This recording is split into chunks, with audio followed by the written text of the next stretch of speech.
Continuamos en Mega Noticias y justamente para continuar con la conversación, para seguir con la conversación sobre el tema de migrantes, esta tarde nos acompañan Gloria Siria Valdés, coordinadora del Seminario Niñez Migrante en el Colegio de Sonora, y Víctor Remigio Martínez Cantú, profesor del TEC de Monterrey en temas geopolíticos. Les agradezco mucho que hayan aceptado esta tarde estar con nosotros. Gloria, Víctor, ¿cómo están? Muy buenas tardes.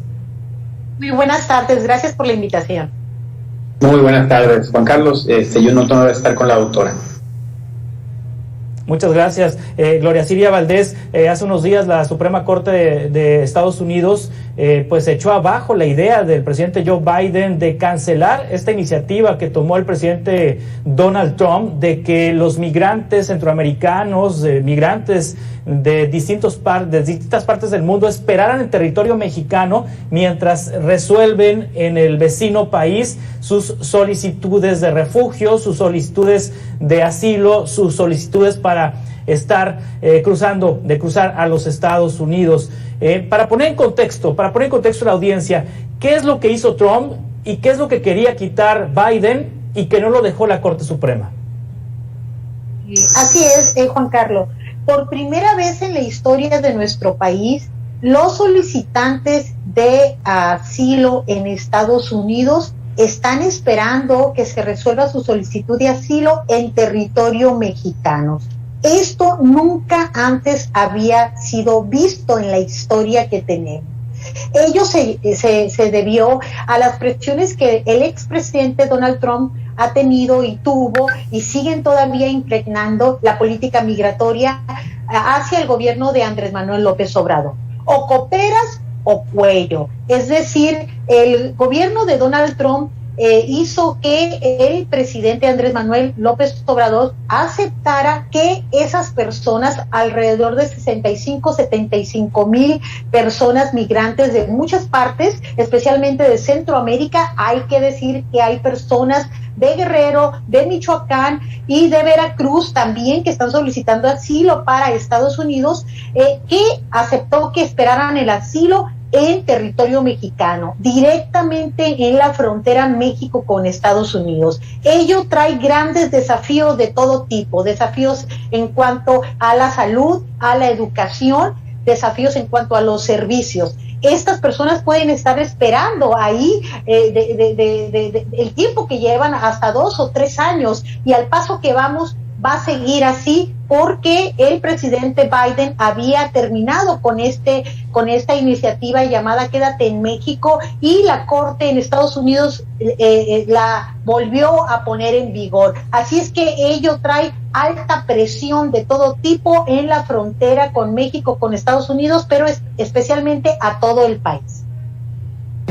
Sí, Víctor Remigio Martínez Cantú, es una situación injerencista del gobierno de los Estados Unidos, tanto de Donald Trump, ahora de Joe Biden, por una orden de la Corte Suprema, el hecho de que los migrantes que solicitan asilo estén esperando en territorio mexicano, que decidan en Estados Unidos que se queden en territorio mexicano cuando pues tampoco se trata de ciudadanos mexicanos en la mayoría de los casos.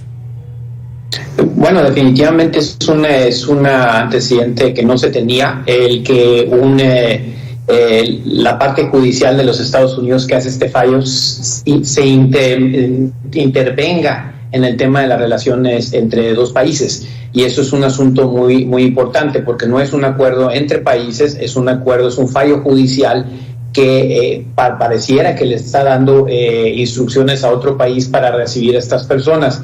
Es parte de muchas de las circunstancias que se dieron a partir, evidentemente, que Donald Trump, que con un discurso ampliamente antimigratorio hizo su plataforma política, y que generó todo un ambiente muy complicado de por sí para el tema migratorio, y que lo ha hecho político electoral. Entonces, hoy en día el tema migratorio no solamente es un tema operativo de flujos de personas y de su cuidado, sino que adicionalmente es un balón de fútbol americano político, que es utilizado actualmente en diferentes estados y por representantes principalmente republicanos para presionar a la administración de Joe Biden. Entonces, Biden tenía otros planes para el tema migratorio, mucho más amplios, mucho más humanos, mucho más de de progreso para el tema migratorio, pero no ha sido posible y evidentemente se ha complicado cada día más. Estamos hablando de flujos migratorios que se han incrementado. Solamente en el mes de julio, aseguramientos en Estados Unidos de personas se cuantifican cerca de 200,000 personas, un número récord históricamente, y eso sin duda alguna es una presión política muy importante que ha llamado a la atención de todos los funcionarios para llamar que esto es un gran reto. Si bien no lo refieren como crisis, como el Partido Republicano lo hace,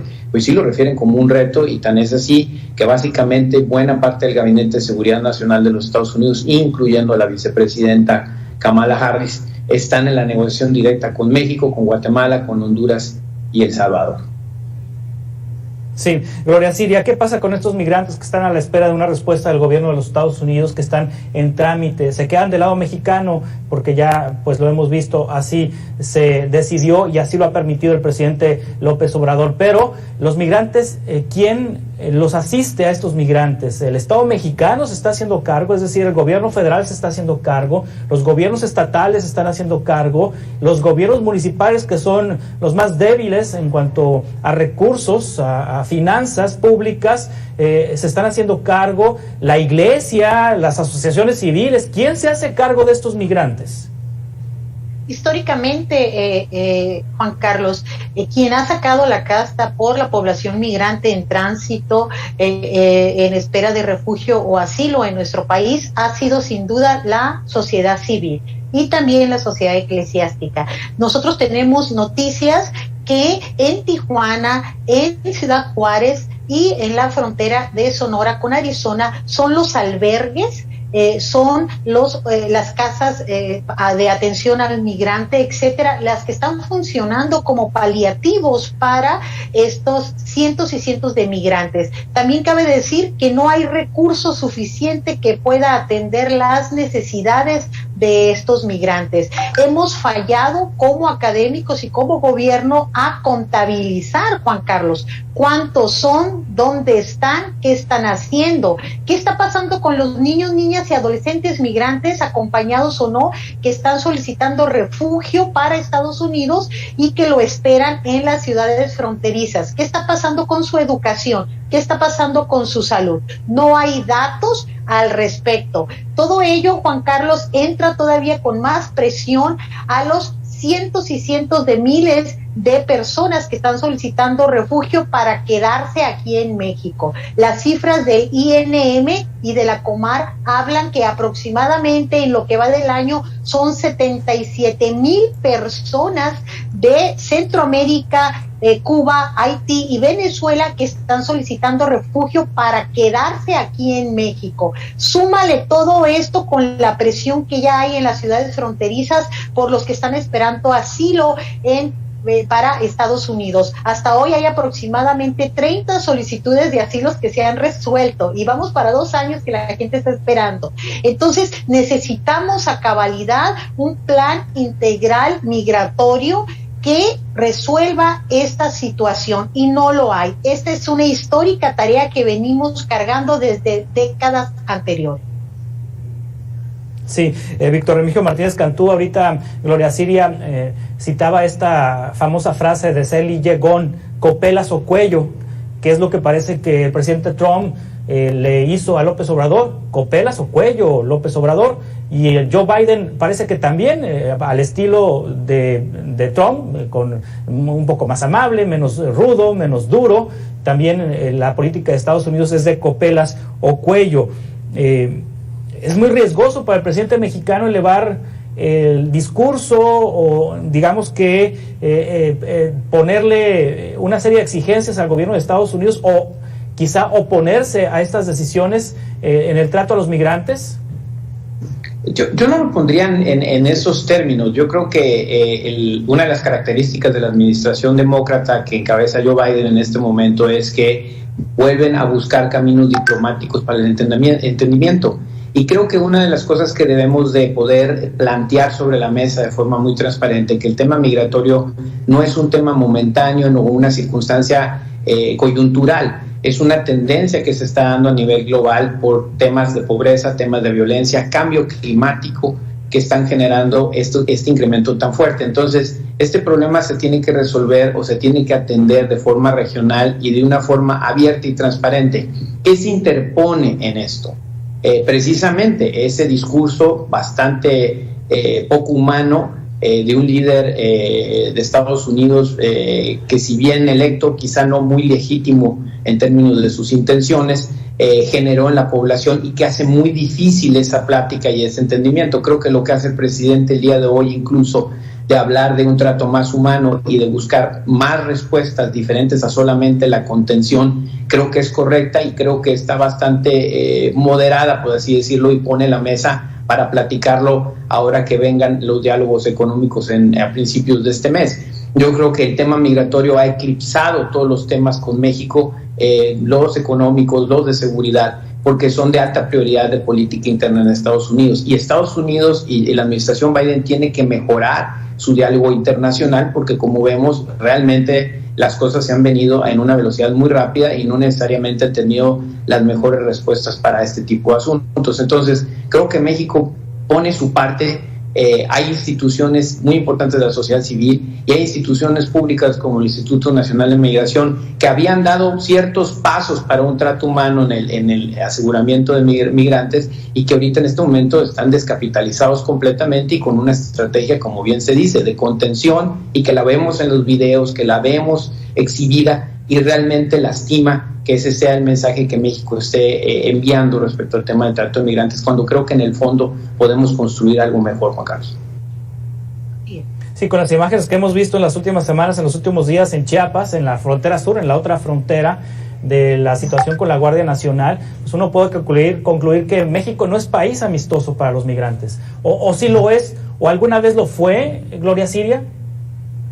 Déjame decirte que según los datos del Observatorio Internacional de las Migraciones Honduras, la exdirectora del observatorio, la doctora Sally Valladares, ha declarado que el muro principal que tienen los hondureños, especialmente las mujeres, sin duda alguna, ha sido el muro mexicano. Es decir, los servidores públicos del Instituto Nacional de Migración, antes no había Guardia Nacional, y de otras instancias de servidores públicos han sido los principales que han sido acusados por violaciones a los derechos humanos de las mujeres, corrupción, extorsión, etcétera. Eso no ha terminado. Hay muy buenas intenciones por parte del presidente de la República. Sin embargo, siguen perpetuándose toda clase de vejaciones hacia la comunidad migrante, como lo acabamos de ver en el 28 de agosto, el sábado,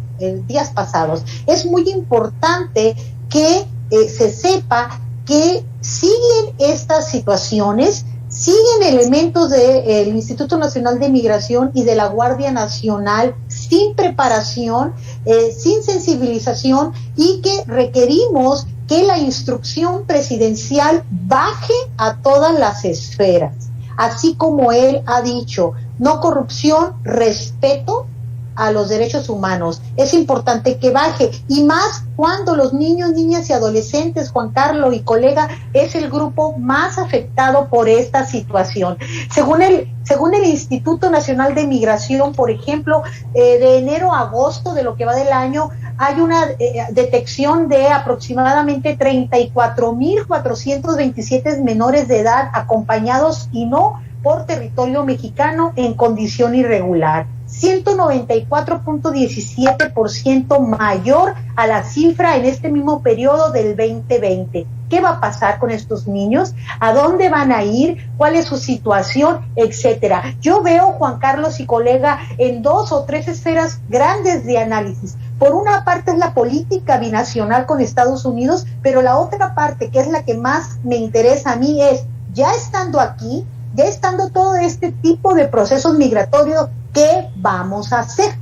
De ahí que nosotros como Seminario Niñez Migrante estamos impulsando una iniciativa de ley al gobierno del estado de Sonora para que todos los niños, niñas y adolescentes migrantes que retornan y en espera de refugio y asilo aquí en Sonora tengan acceso a la educación independientemente de su condición migratoria. Eso es lo que hay que hacer. primero diagnóstico de quiénes son, dónde están, cuáles son sus necesidades y luego establecer canales locales, regionales para que sean estos incluidos en la sociedad. Son temas muy importantes.